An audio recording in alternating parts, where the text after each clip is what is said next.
Sahana Atu Sahano Bhunaktu Saviryam Karavavahe Tejasvinavaditamastu Mavidvishavahai.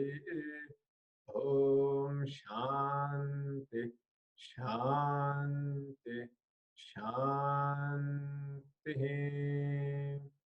Vasudeva Sutam Devam Kamsachanuramartanam Devaki Paramanandam Krishnam Vande Jagadgurum. Samasta Jana Kalyane Niratam Karunamayam Namami Chinmayam Devam Sadgurum Brahmavidvaram Bhaktun Subodha Vedantam Pravritto Hyabudopyam Kripaya Yasya Tam Vande Shri Ganesham Punah Punaha Vande Saraswatim Devim Sadgurum Me Mahamatim Sita Sameta Shri Ramam Yachantu Shubhadham Matim. So now we are on the verse which is dealing with the qualities of the student.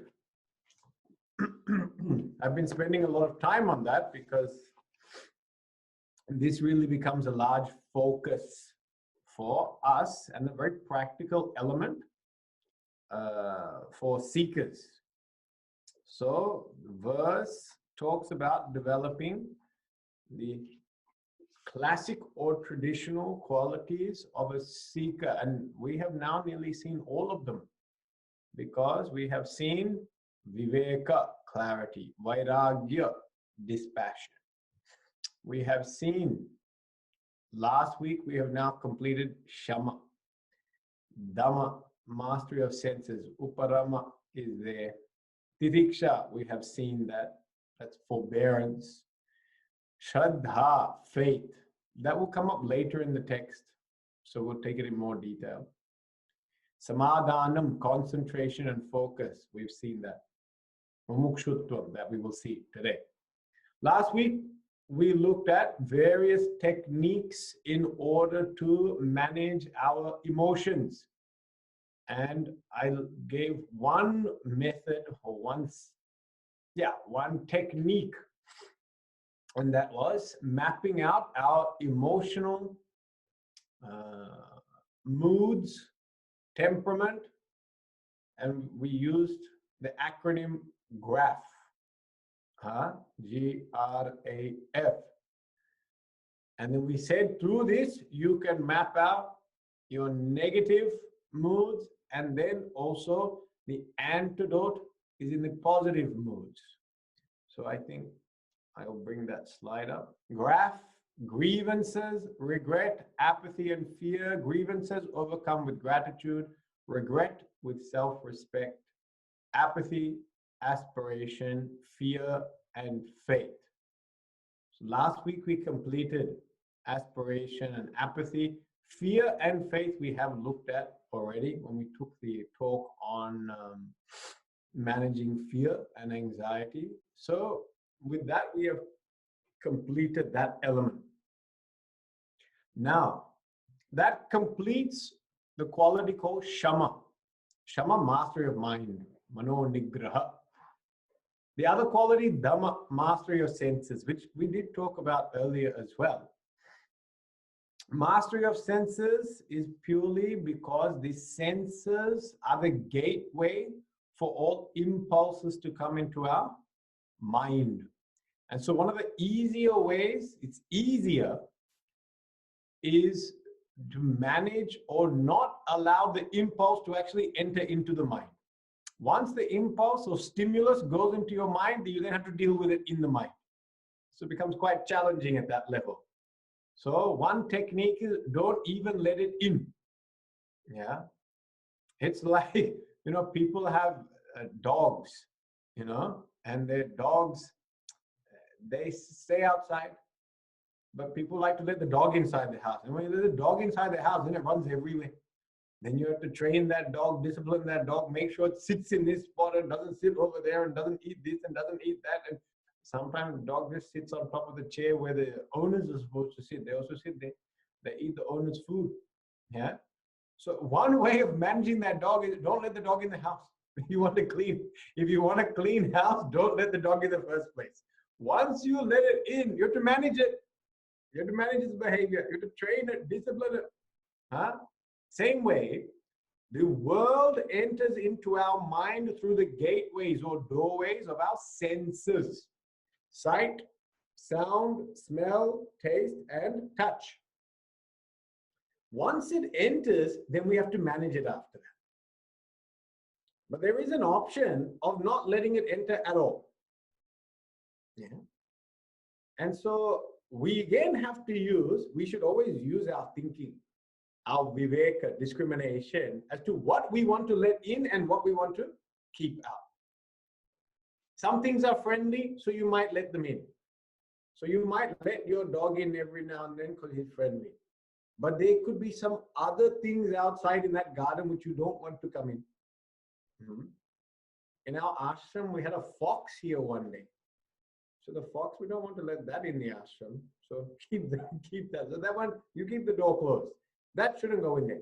There are some impulses, some sensations, and some experiences it's best to avoid because they're very difficult to manage.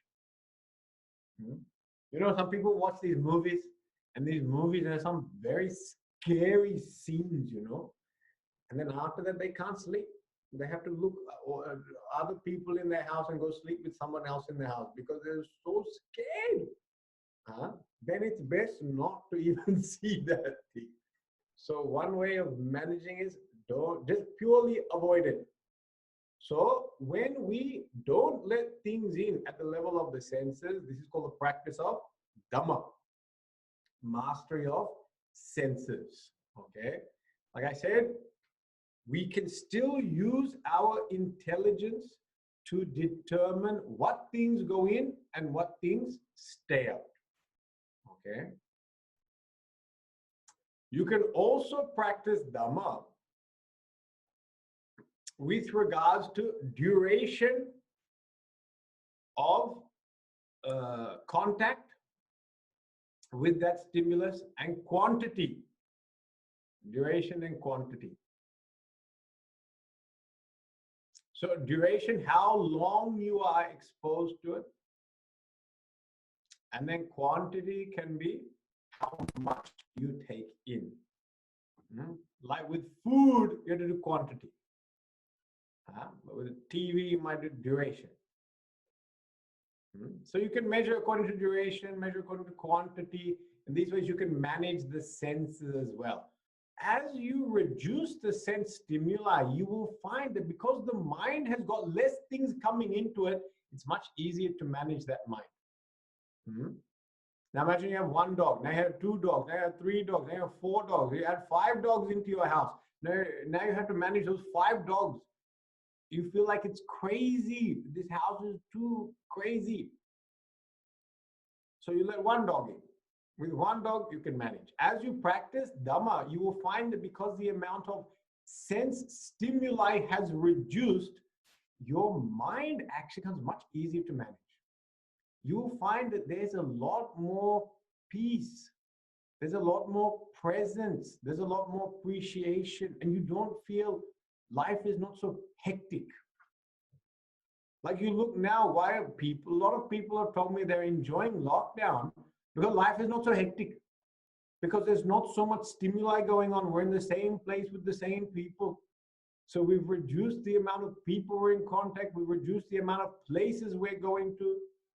And just because of that, all of a sudden, many people are saying their minds, they feel a lot of peace, actually, enjoying this period. This is the result of practicing this Dhamma as well. You will feel more clarity, more space in your head. There's more space to process things, more time to process things. It's a very enjoyable experience. Now, when a person practices Shama and Dhamma, then you get the third quality, which is called Uparama. Uparama or Uparati. And that means spontaneous withdrawal. Uparama means to withdraw. That means you're able to withdraw from the sense objects without any effort. It doesn't require effort. You don't have that interest and inclination anymore. So as you practice Shama and Dhamma, what really this means is temptations don't have power over you. Objects are present, but they're not tempting. They can be in front of you, but you are not fascinated by them. You are not overpowered by them. You don't feel the need to look, taste, touch, eat, and enjoy. It can be there, but you can leave it. Let it be there. And you don't need to be interested in it. Yeah. So the objects, it's as though the objects are losing their power to control you. There's never any power in the objects, so as though there's no power in the objects. What you have done is you have trained your mind to withdraw from the object. The object is there, no interest. So people can put a big plate of Tim Tams in front of you, but nothing doing. I'm not going to eat, not going to eat. Chips. Oh, chips. Chips is very hard to resist, especially these hot, what do you call it? French fries. Someone puts French fries in here, you say, no, I don't. But when the chips are sitting there, very hard to say no. The problem is once you take, there's no such thing as eating one chip. That's why it's called chips, because it's plural. There's no such thing as one chip. So once you start, you can't stop. It goes. So for this person, the chips are sitting there. They don't have any chips whatsoever. The chips don't have any power over them. I have met people like this, that even when beautiful food is sitting in front of them, they have no interest. It's fascinating. It's called uparama, can withdraw. Now, I have simple things like food and all that. But you know, conversations, people don't know how to withdraw from conversations also. Somebody gives an opinion, they also have to chime in with some opinion. They have to say something. They also have to make some comment. One person is sitting there complaining about your enemy. You also get involved and start complaining about your enemy. Why? Because both of us now have got the same enemy. Very exciting. And this is how some people gain very strong friendships. United because of common hatred towards people. So, and then you wonder why when I spend time with this person, why do we talk about negative things all the time? Why do we gossip the whole time? Why do we make fun of other people all the time? We can't withdraw. We don't withdraw. So when you withdraw from these conversations, you will find that that person might talk. You don't get involved. Stay out. Maybe they need to vent. So they vent.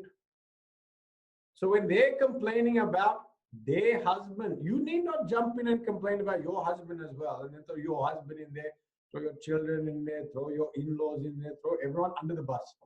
You need not. They are just venting about their husband, but you listen. Let's go withdrawal. Become very beneficial.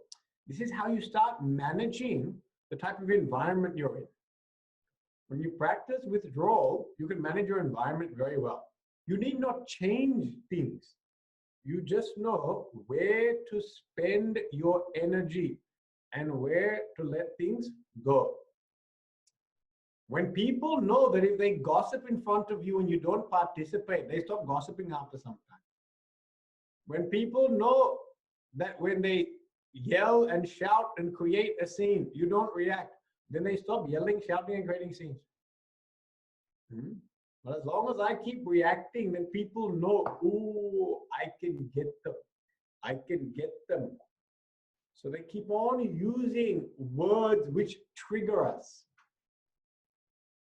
They keep using behavior which triggers us because they know they can get your attention. I have control over you. So once as we practice Shama and Dhamma, this is the result. Uparama is the result. That the world has got less power over me, to control me, to make me dance to its tune. Yeah, I dance to my own tune. So in this way, Shama, Dhamma, Uparama, complete. Titiksha, we have seen. Shraddha, we have seen, and we'll see further. And with the Samadhan, concentration is seen. Last quality to go. The last quality to go is called Mumukshutvam. Mumukshutvam. Mumukshutvam means desire for liberation, desire to be free. Moktum Icha. Moktum Icha Mumuksha. And Mumuksha, when a person has Mumuksha, it's called Mumukshu. Jignasa, that stands for the desire to know. One who has that desire is called Jignasuhu. The same way, Mumukshuhu, Mumukshutvam means having the desire, or actually it means being a person who is desirous to be free. Being someone who wants to be free. Now, this sounds like such a simple thing. Of course, everyone wants to be free. First of all, freedom from what? Freedom from mortgage, freedom from people, freedom from responsibilities, freedom from these chunnu-munnus constantly fighting in the house, freedom from taking my dog for a walk. Will keep looking at me saying, what are you going to do? Take me for a walk. I'm sitting here the whole time. You do nothing for me. What freedom are we looking for? Freedom from sorrow. Freedom from sorrow is the key. We want freedom from sorrow. You should not forget that. That is what we are seeking. Freedom from sorrow. Okay? Now, when we look at this freedom from sorrow, it sounds very obvious. It sounds so obvious. Why do you need to talk about it? But I tell you, most of the time, we love our sorrows. We love our problems. Oh, I know it sounds very funny, but this is how we live. We live absolutely embracing in full love of our problems. Do you know why? Because we define ourselves by our problems.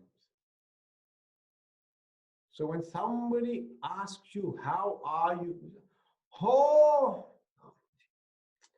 don't ask. Very difficult. Very difficult. What's very difficult? This week has been difficult? No, being me is very difficult. Oh, being you is very difficult. That makes sense. Being around you is also very difficult. So everyone is having a difficult time. We love being defined by our problems. Yeah. So the reason we love our problems is because it's almost like it gives us purpose. It gives us a definition. And the reason why we adopt this definition connected to problems is because we find it very hard to actually define ourselves by our virtues. So instead of defining ourselves according to our virtues, according to our aspirations, according to our gratitude, according to our respect, all those things, the positive graph, now gratitude, respect, aspirations, and faith. Instead of defining ourselves according to that, we define ourselves according to the negative part, the grievances, the regrets, the apathy, and the fears. So some people they keep on complaining about, oh, I was supposed to do this, but I couldn't do it. Okay, apathy. Grievances. Oh, this person gives me a lot of problems. Don't ask me about family life. Very difficult. Went back to India, met my in-laws, caused lots of problems for me. So, these in-laws caused lots of problems. Okay, defined by grievances, yeah, and regrets. I wish I had done. With my children, I don't know if I did the right thing, I don't know. I should have, maybe I should have stayed in India only. I don't know why we came out here now. Big regret.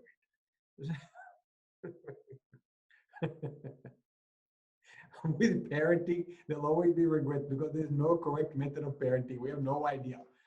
Difficult job in the world. So people always have regrets.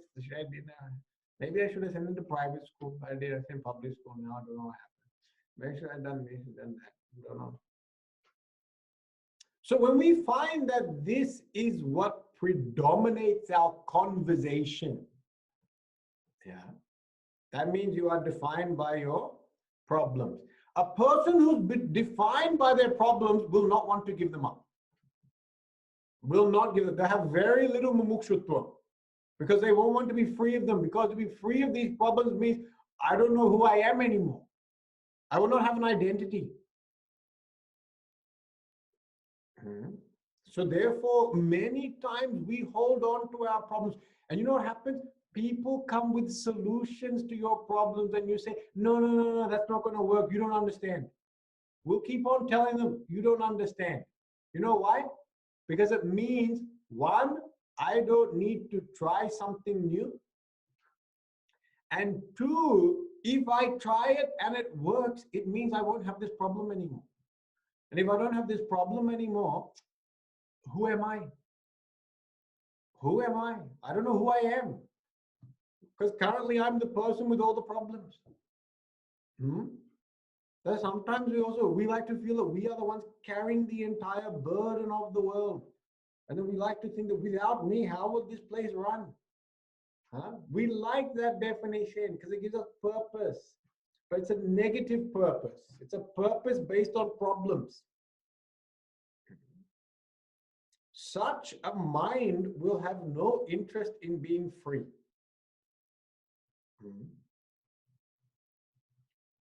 So now, how am I going to get out of this? One, we said, start defining yourself according to your positive virtues rather than your problems. Define yourselves by your positivity, your positive aspects, rather than your negative aspects. As you do this, you will slowly get a taste of the experience of positive energy. And in that positive energy, you'll start experiencing peace. And peace, as you start exposing your mind to peace, it slowly and slowly starts taking a hold of you. It's a beautiful experience. Peace is different to pleasure. Okay, peace and pleasure are very different. The reason also why we keep on talking about our problems is because we get a lot of pleasure. In what way do we get pleasure? We get attention from people. We get sympathy from people. Sympathy and attention are forms of pleasure.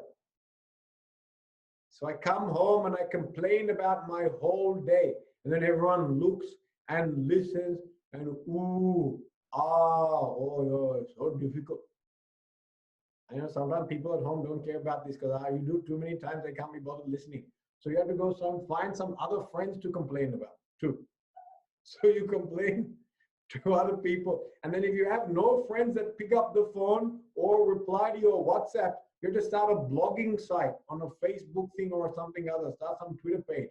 And then start a Twitter page and complain. And then when you start writing down all your problems in your life, you realize they're so insignificant, you have to start complaining about governments. You have to start complaining about Donald Trump. You have to start complaining about issues that got no relevance to your life whatsoever. Why? Because you like complaining only. That's the problem. And you feel that you're a social justice warrior, but you're doing nothing for the cause. Just another person sitting on the internet complaining about life. We're to start defining ourselves by positive things. Start focusing on aspirations. Start focusing on the virtues you possess. And then enhance them.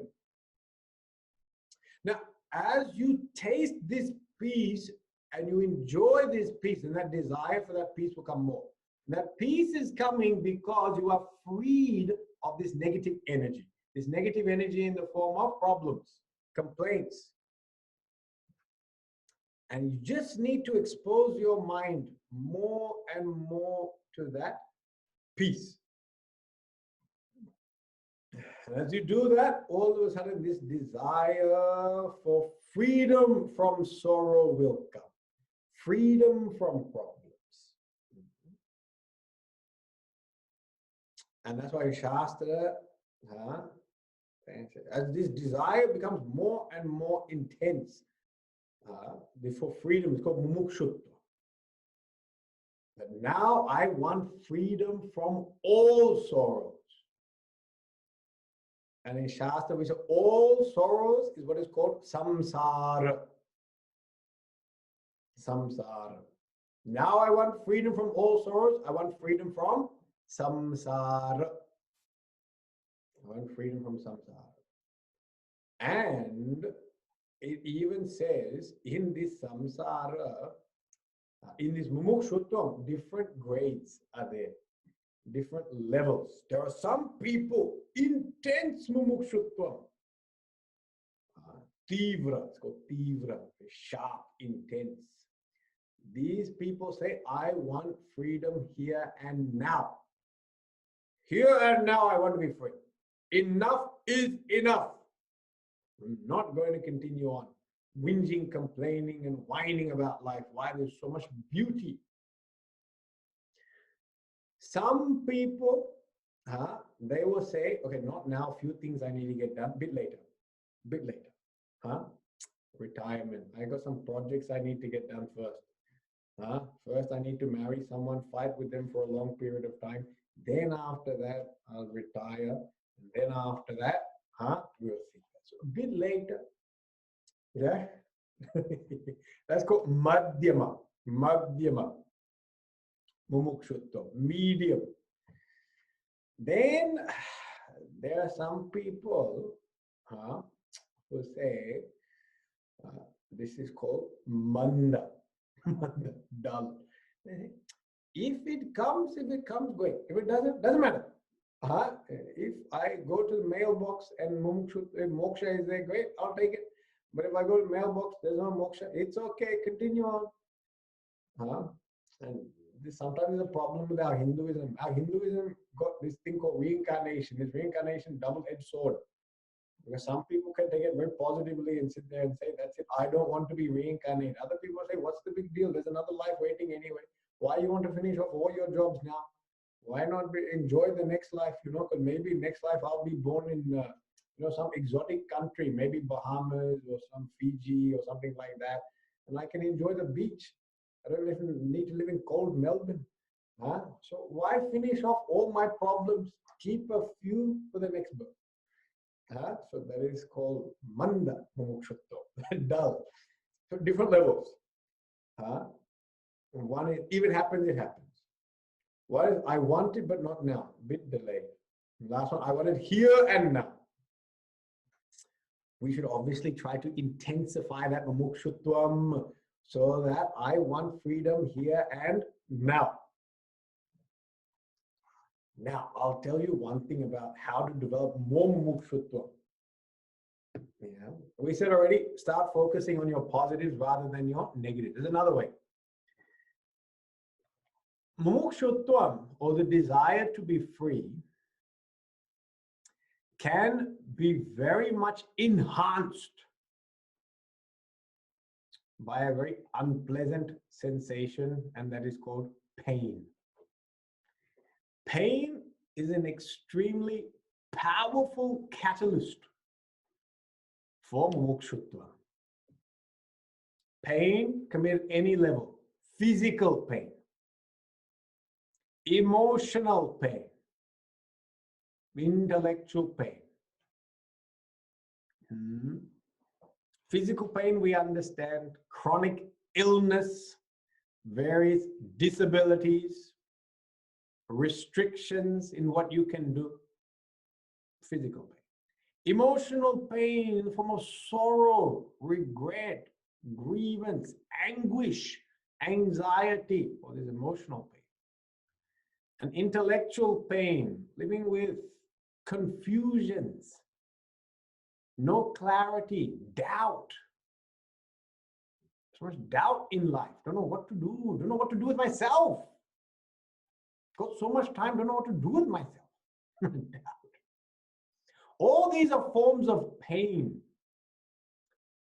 And pain is a very powerful catalyst for mumukshutva. Okay? And that's why you will find in the Bhagavad Gita, the first chapter is called Arjuna's depression. And so Arjuna Vishada Yoga. It's an interesting title. Arjuna Vishada Yoga. Such an interesting title. Yoga means that which uplifts you, that which connects you to the infinite. It's called yoga. And Arjuna, belonging to Arjuna, Vishada means depression. It is Arjuna's depression which connected him to the infinite. It's such an interesting thing. See, second chapter is called Sankhya Yoga. That's the yoga of knowledge of the infinite. Then Karma Yoga, the yoga of correct action. Then Jnana Sannyas, Karma Sannyas, Dhyana Yoga. All these make sense. All these make sense. But why this first one is the Arjuna Vishada Yoga? How does depression become yoga? Because that depression becomes catalyst to be free. It creates this, I'm experiencing so much pain, I will do anything to become free of this. That's what pain can do. It can create such tremendous amount of actual willpower. It can create such a strong desire. And once desire is so strong, willpower comes along with it. I am so sick of this. I am so exhausted by this. I am so fatigued by this that I will not do this anymore. So it can create such an overwhelming, powerful desire that a person refuses to live their life as they have in the past. Because if I keep on doing what I've done in the past, I'll keep on getting what I've always got. I am so sick and tired of what I have right now, or what I'm experiencing right now, that I am not going to repeat my past actions. I refuse to. And therefore, pain can bring about a tremendous transformation in people. Tremendous transformation. And that's why we shouldn't see pain as a negative thing. I always tell people, pain and pleasure are opposite. Pain and pleasure are opposite. If you've got pleasure, then you don't. If you want pleasure, you want to get as far away from pain as you can. But pain and welfare are not opposed to each other. Pain and welfare are not opposed to each other. That through pain, you can gain your welfare. But through pain, you don't get pleasure.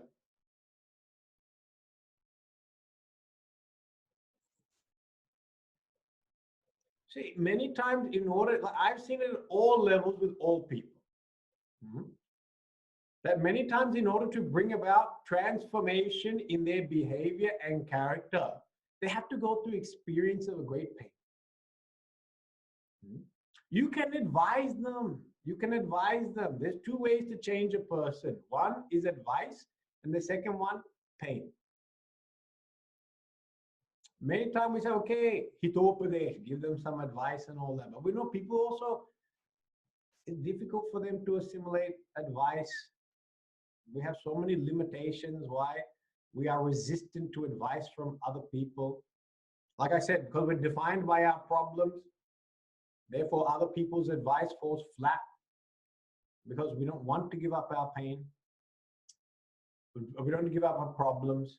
Then if you don't want to give up your problems, allow them to intensify. And when they intensify, they will reach a certain threshold which you will not be able to tolerate them anymore. And when it gets to that level, you will have to give it up. You know what it's like? Some people tell me that, when they buy shoes, sometimes they buy shoes that are very small, because they want their feet to look small. So they buy these shoes that are ridiculously small and extremely uncomfortable, but it's fashionable. It looks good. So they buy these shoes, but the heel is like this big, and you stand on your calves the whole day. And then why? It makes me look taller. Swami, I look taller. I like to wear that shoe. Okay, wear that shoe. Now you wear that shoe, your foot, toes, jammed. They're jammed into the front of that shoe. Now others will say, don't wear this shoe. Why don't you wear something more comfortable? Wear flats. Why are you wearing heels? No, I like the height. So how will you get? You tell them, don't wear that. No, I'll wear it. It's very fashionable. How do you get that shoe off their foot? Make them stand on their feet all day. The longer they stand, and then if you take them out, go dancing with them. Make them dance, because it's more painful. So then they have to dance in those shoes. Then make them run for a taxi cab. Okay, run for taxi cab also. Yeah, so run for taxi cab. Then add 3 children to them. So they carry 3 children and run around here and there. As you do all these things, they will finally say, this shoe is too painful. Because of the intensity of that pain, get rid of that shoe. Then after that, I'm buying flats only. I'll not buy these heels anymore. Okay? But it takes a bit of time to get rid of that shoe. That time requires intensity of pain. As the intensity of pain goes up, then people, they have desire to get rid of it. Yeah? And so, pain is a great catalyst. And that's why when we read in Shastra, there are stories of great Mahatmas. Because they had gone through such pain, they had great mumukshutva. Tulsidas ji is there. Sant Tulsidas ji, Goswami Tulsidas ji, he wrote Ramcharitmanas. His life is very interesting. So actually, when he was born, it is predicted that things would not be very good for him. When he was born, his mother passed away at birth. Mother died. This prediction was there that this son will cause, the birth of this child will cause lots of problems for the family. So the father did not like this child. Father wanted to abandon him. So now this child, their mother has died. Painful experience, no? Very painful. Mother's gone. Then what happens is the nanny that was there helping them, she felt so bad this father was going to abandon the child. She took the child and she looked after him. Now what happened is, even for her, she also died. Some illness, some disease, something or another. She also died looking after him. Now he was older. Maybe he's 5, 6 years old. Now mother has died, father has abandoned him. And now nanny also dies. This is terrible. He goes wandering as an orphan from village to village. Nowhere to stay. So he stays in mandirs, stays in the temple. Yeah. And then he would live off whatever food that was distributed, Naivedyam, Prasad and all that. He would live off these things. In such a hopeless condition, one great saint met him. And that great saint became his guru and then taught him so many things. Narahari Ananda. That's his name. And he taught him Ramayana, Valmiki Ramayana, in great depth. And that Tulsidas got very inspired by it. But now still, he was not going to take to the path of sannyas and exclusively devote himself. So he got married actually. When he got married to a wonderful woman. She was very devoted to him, devoted to God. Very sattvic person. And he lived with her and they had a wonderful life. And one evening when he had gone, he became very attached to her, very attached to her. He couldn't do anything without her. And one evening, when he had gone to her coming back, she got a message. Someone from her village had said, father is not well. Some family illness is there. So please come home immediately. Now she was thinking, should she wait for him or she should go with the messenger now and go home? So she decided, I will go home now with the messenger, and she wrote one note. She said, oh, I have gone back to my family place to look after these things. And she left. When he came back and found out she wasn't there because he was so attached to her, he experienced so much. He was so uneasy, so uncomfortable, was feeling so much sorrow because of that. Anxiety and tension he was experiencing, that he could not stay there by himself.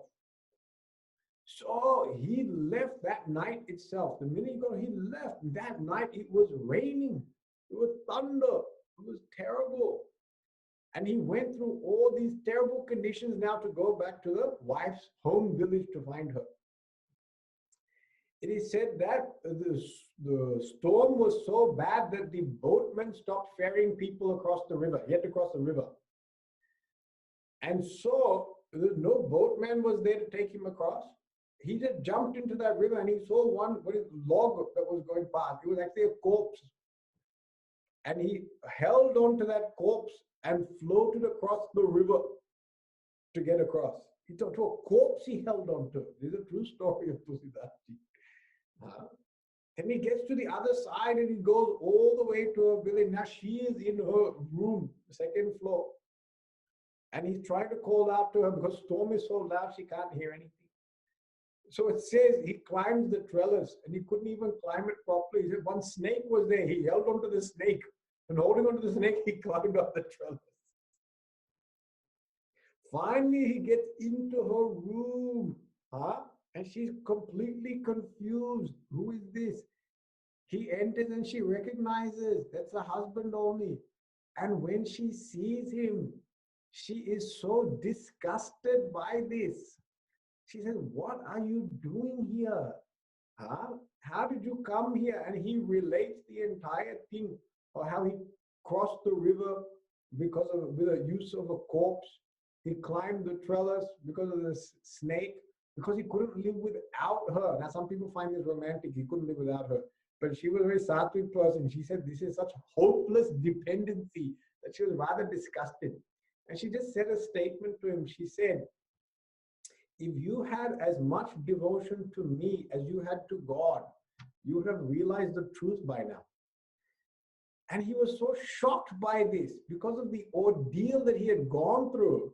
He thought that he would be rewarded with her affection. And what did he get? He got her disgust only. He got told off.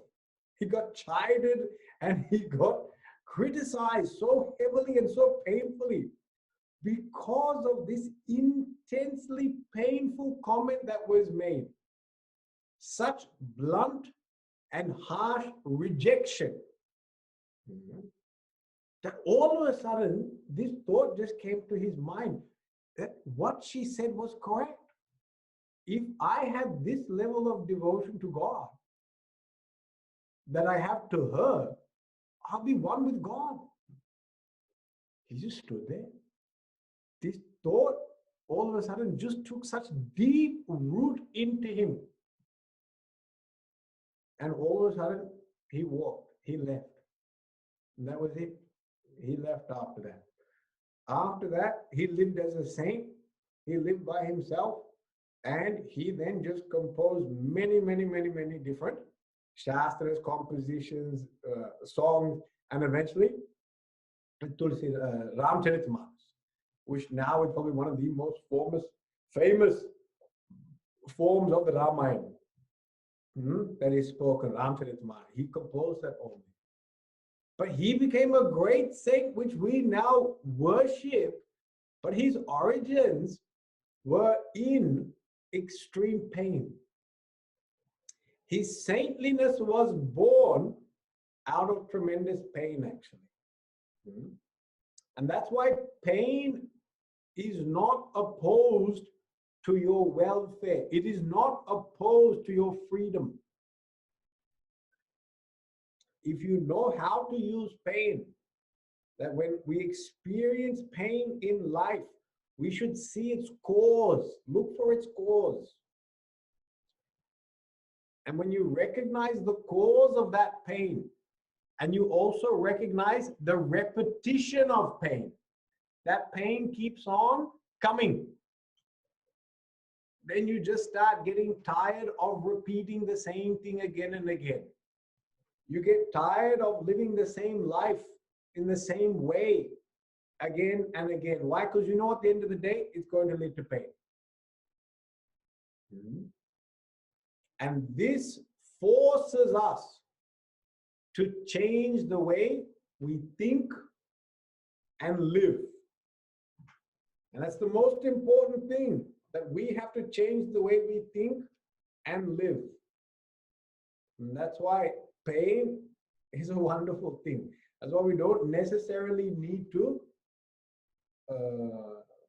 run away from pain.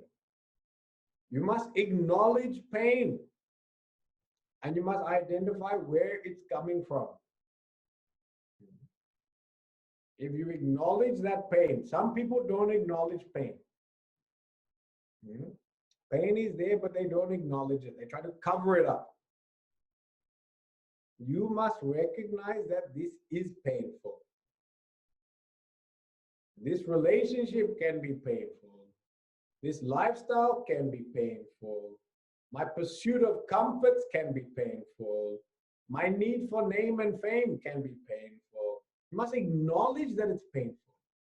Don't try to dress it up. When we dress things up, you know what? It's like having terrible skin and putting makeup on the whole time, and then walking around pretending everything is good. No, it is what it is. It is what it is. So we must acknowledge that this pursuit has got pain in it.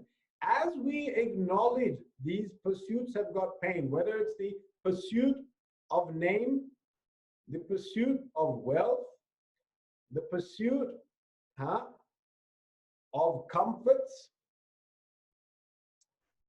if we can acknowledge that they have pain involved, then you will slowly start turning away from them.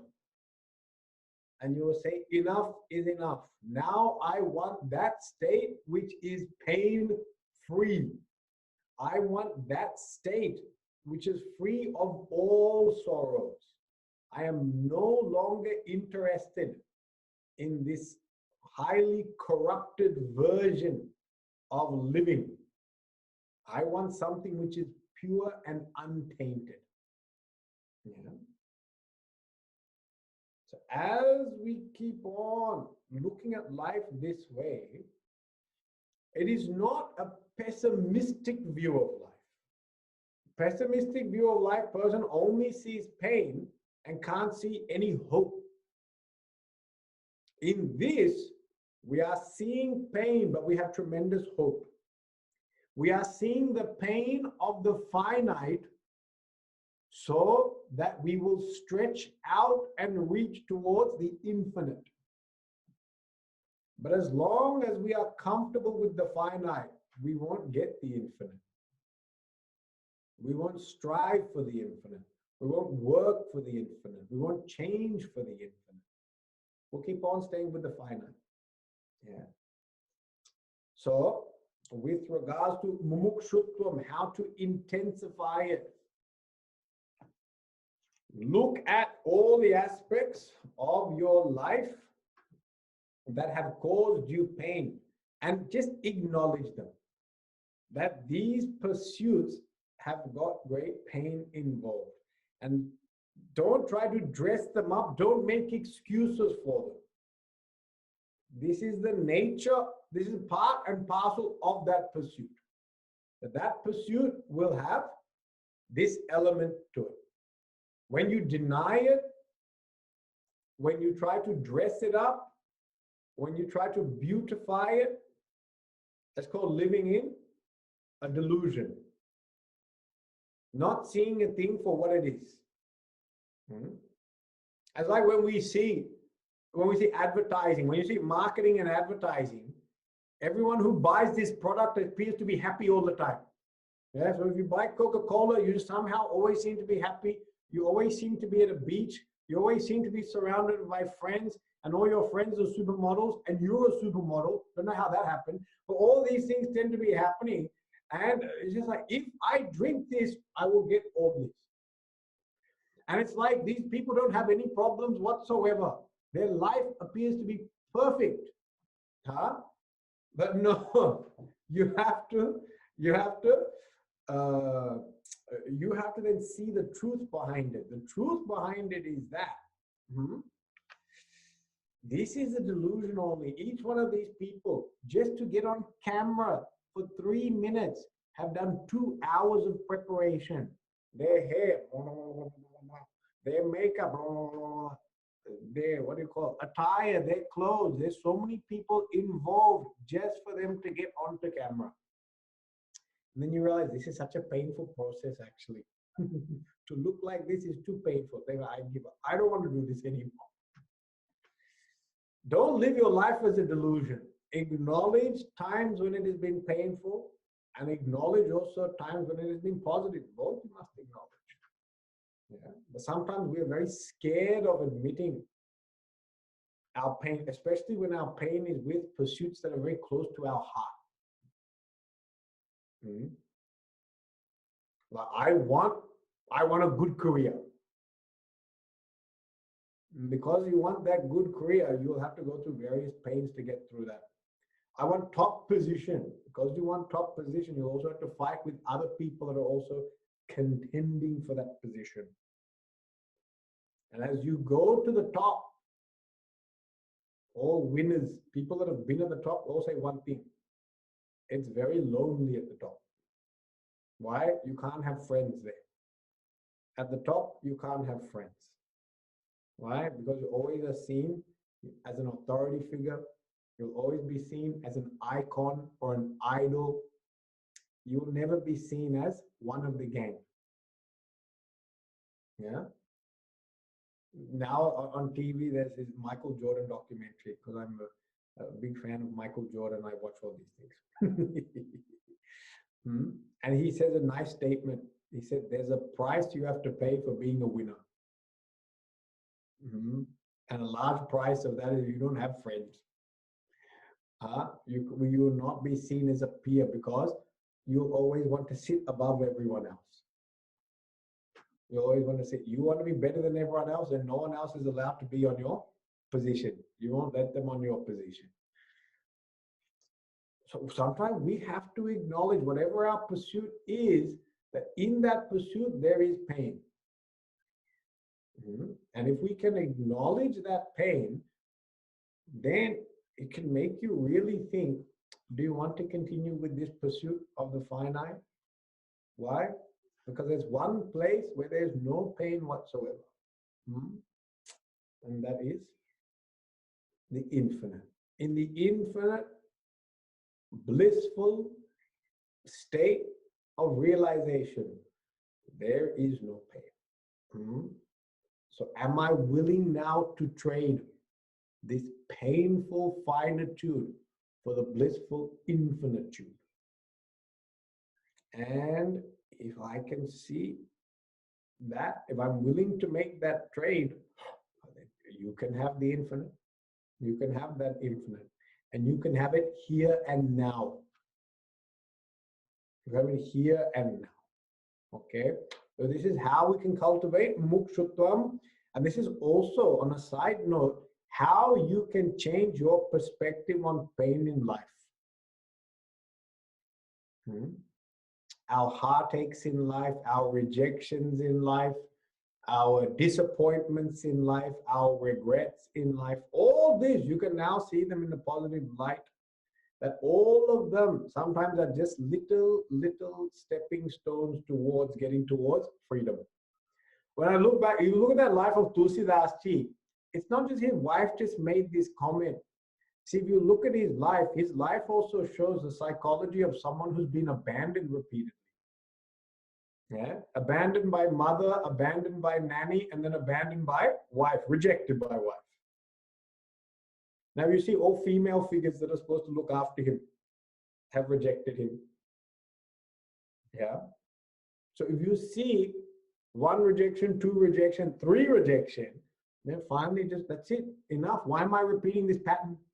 Why am I looking for different people to take care of me? Why am I looking for people to sit there and fill my empty heart?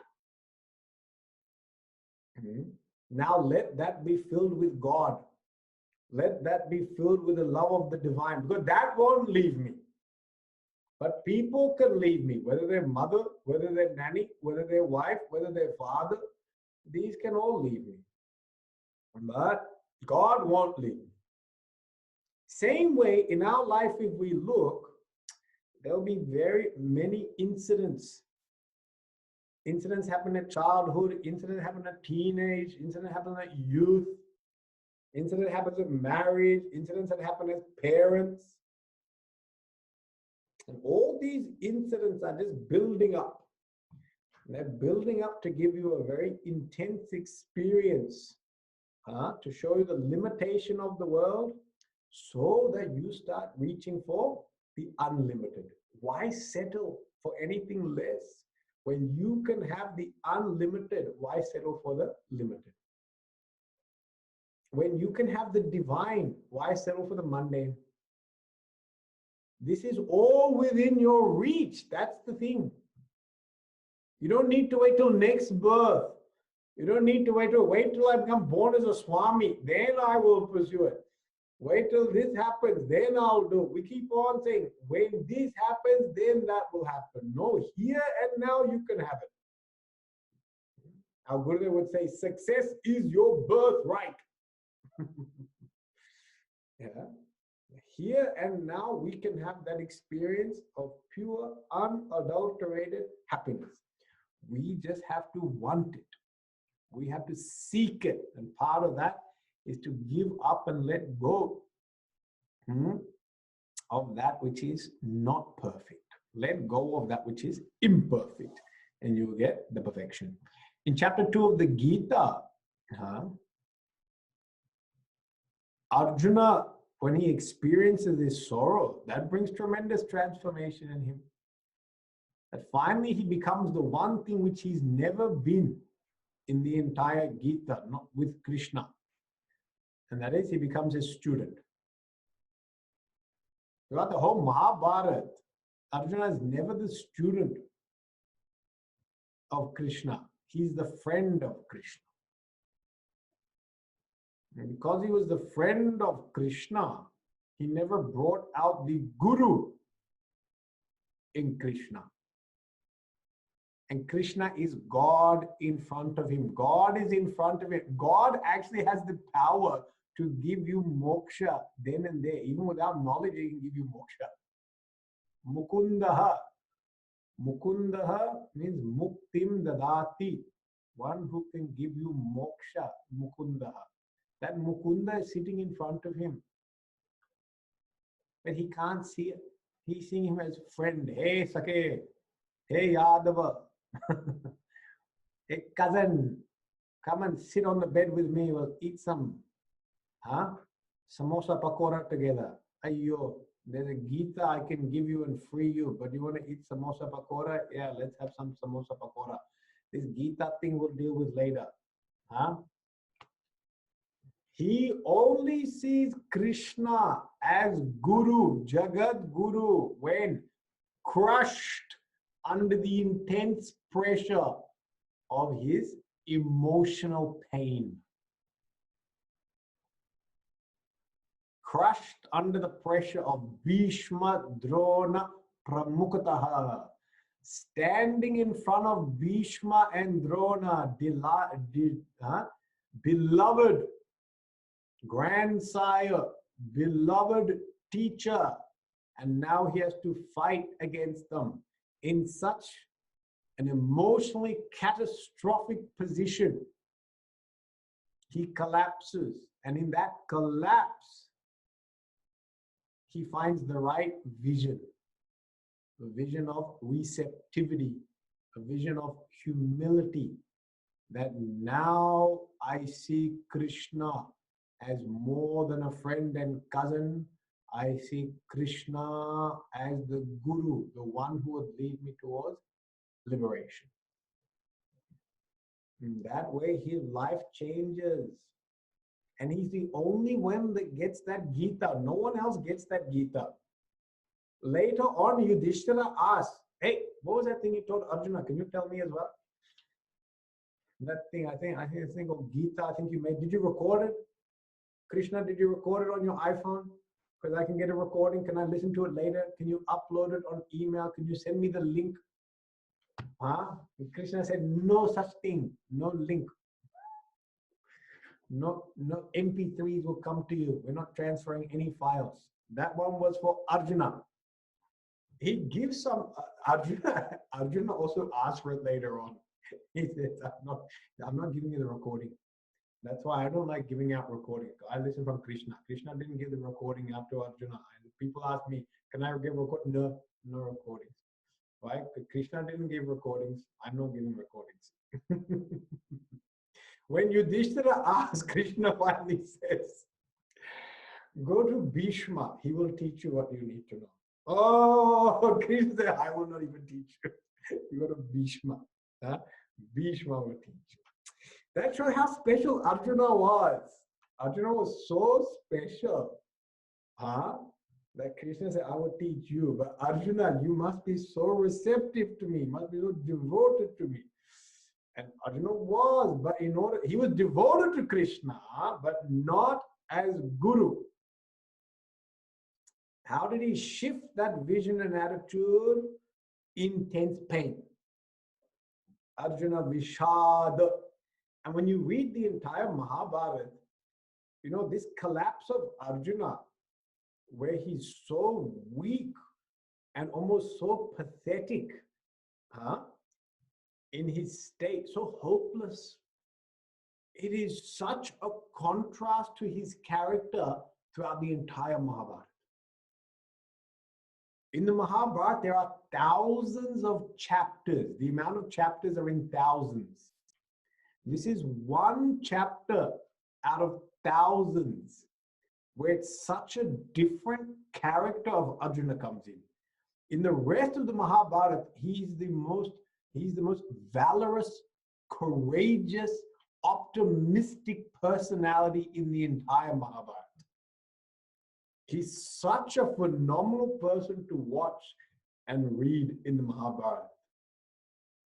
That he's never discouraged or dissuaded by even the greatest tragedies that take place to him and the family. But in this one chapter, you see this truly mighty hero collapse into utter state of despondency. But it's in this state of absolute depression and despondency that the greatest blessing comes to him. He gets the Gita Upadesh. Sometimes in life it's the same way. We have been successful throughout our whole life, revered, hailed, glorified, success after success, but some incident comes and it derails everything. Our whole life is turned upside down. And that's sometimes God saying, now you may be ready for your own Gita Upadesh. Just preparing you for the Gita Upadesh. Okay? Now, don't get scared.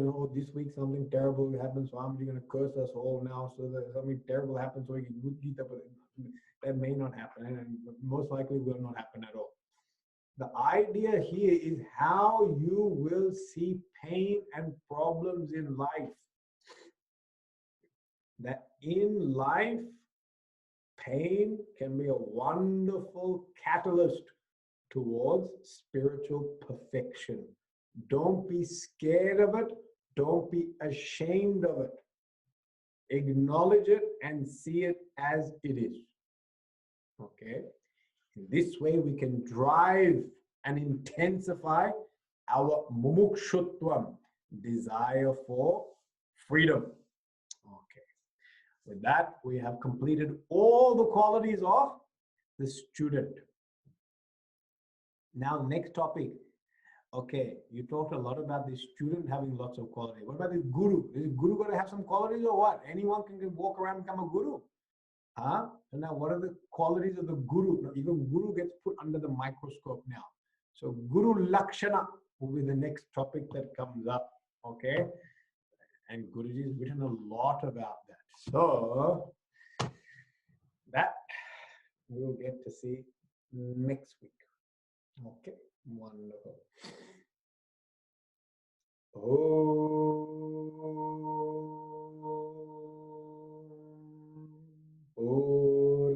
Purnamada Purnamidam Purnat Purnamachate Purnasya Purnamadaya Purnameva Vashishyate Om Shanti Shanti Shanti Hari Om Shri Guru Pyo Namaha Hari Om